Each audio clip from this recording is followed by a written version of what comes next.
Assalamualaikum warahmatullahi wabarakatuh. Jumpa lagi di channel Dokter IT Bedfarm ya, channel yang konsisten membahas tentang perawatan dunia burung lomba ya, dan penangkaran burung murai batu, burung ciblek, burung cucak rowo, burung cucak jenggot, burung apa lagi ya, dan burung-burung lainnya ya. Oke teman-teman, tema kali ini murai tak mau bunyi. Ya, ini tentang manpack atau metode manpack yang pertama ya. Kalau kita mengabaikan, burung murai batu kita bisa saja tidak mau berbunyi, teman-teman. Sebelum masuk ke topik pembahasan, kita masuk ke intro terlebih dahulu. Cekidot.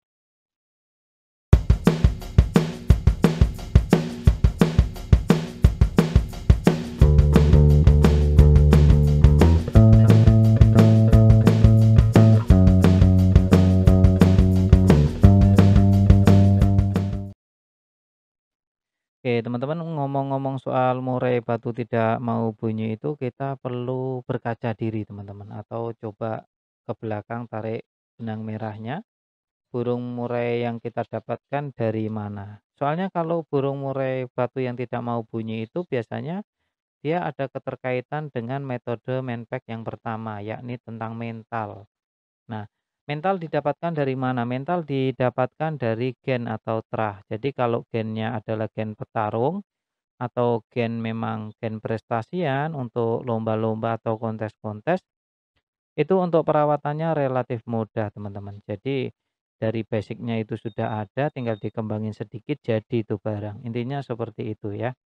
Jadi kalau untuk gen itu memang berpengaruh penting dalam tanda kutip burung kontes loh ya, burung lomba. Ini sangat-sangat berpengaruh sekali. Kalau murai tak mau bunyi itu coba ditebak didasari dari dua. Itu dari kecil atau pernah bunyi tapi macet. Nah, ini yang menjadi pokok pembahasan ya. Ini beda solusi soalnya, beda solusi. Kalau memang dari lahir berarti itu gennya ada kemungkinan gennya memang kurang bagus ya, atau bukan terahan prestasi, gitu ya teman-teman ya. Coba teman-teman telaah lagi dan pelajari lagi. Nah, nanti untuk kalau ada pertanyaan lagi tinggalkan saja di kolom komentar. Soalnya apa teman-teman, kita bahas tentang metode manpack yang pertama itu konsepnya yakni mental. Nah, mental ini diturunkan oleh induknya teman-teman. Kalau indukan prestasi ya mentalnya nurun ke anaknya gitu ya. Nah, apa kelebihannya kalau kita bermain burung murai batu dengan terahan? Jadi kadang kan sering banget tuh orang bilang, "Pak, terahan bukan." Ya itu karena impact-nya itu besar banget pada pola perawatan. Sebenarnya teman-teman, burung murai batu yang bukan terahan ya, bukan terahan tuh harganya murah. Kenapa harganya murah? Ya karena bukan terah prestasi. Kenapa harganya murah lagi? Ditanya lagi. Karena dia rawatannya lebih susah. Biasanya, ingat setiap burung berbeda-beda, jadi beda burung beda karakter. Jadi saya harus ngomong seperti ini ya teman-teman ya. Nanti takut salah tangkap soalnya. Biasanya burung yang seperti ini itu susah untuk dirawat. Dalam artian susah dirawat, contoh, saya pengen memasteri burung murai batu ini pengennya cepat masuk. Kalau kita memasteri burung murai batu terahan itu gampang masuk. Intinya seperti itu kan, kita compare bandingkan kok yang ini nggak masuk-masuk. Nah, kurang lebih seperti itu. Itu terus dari katurangan. Dari body pun kelihatan teman-teman. Kalau burung petarung itu tengil dia, biasanya lebih tengil. Terus di usia dini saja dia lebih agresif. Kadang usia hanya hitungan hari saja dia sudah ngeriwi. Saya pernah burung murai batu ya, ya kecilnya Osaka ini ya. Osaka umur 16 kalau enggak 18 hari itu dia sudah ngeriwi, ada videonya. Nanti insya Allah ya saya cari videonya, saya coba tampilkan. Dia umur masih 16 sampai 18-an hari, dia sudah ngeriwi-ngeriwi gitu. Makanya dia dari kecil sudah saya pisah Osaka nih dengan 4 saudaranya. Dulu 4 tuh. Tetasan saya sendiri, lolohan saya sendiri, ya. Osaka saya pisahkan dan akhirnya ya udah saya besarkan sampai sekarang dia berprestasi terus-menerus.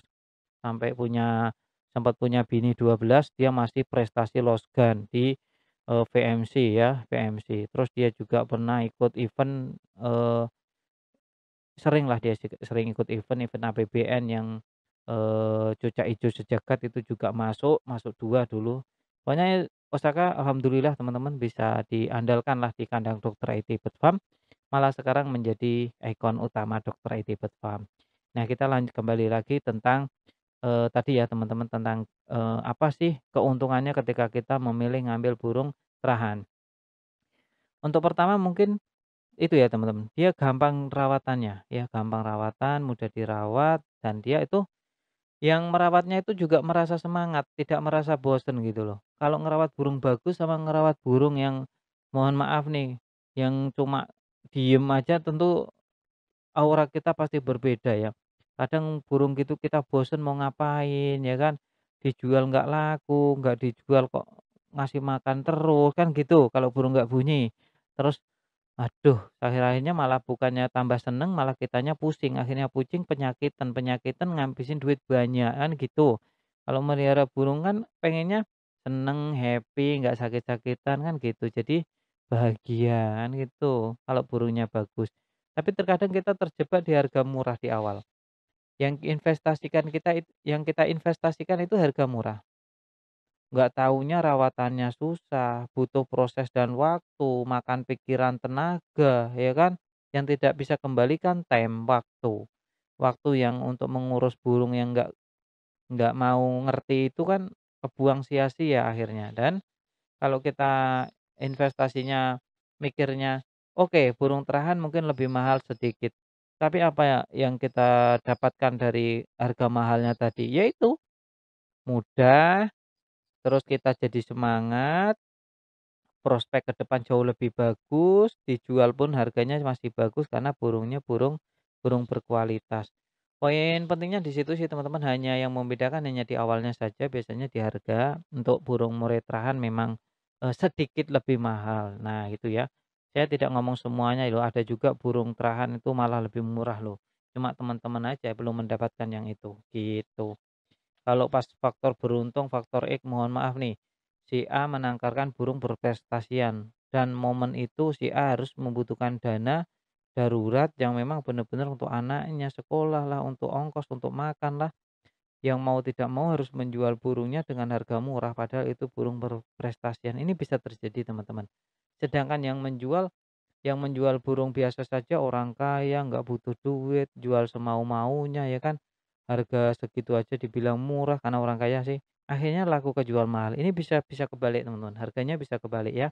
Tapi untuk umum dan biasanya ya yang terah yang lebih bagus pasti lebih mahal, meskipun hanya sedikit itu biasanya pasti lebih mahal, biasanya ya. Nah gitu ya teman-teman tentang sharing-sharing.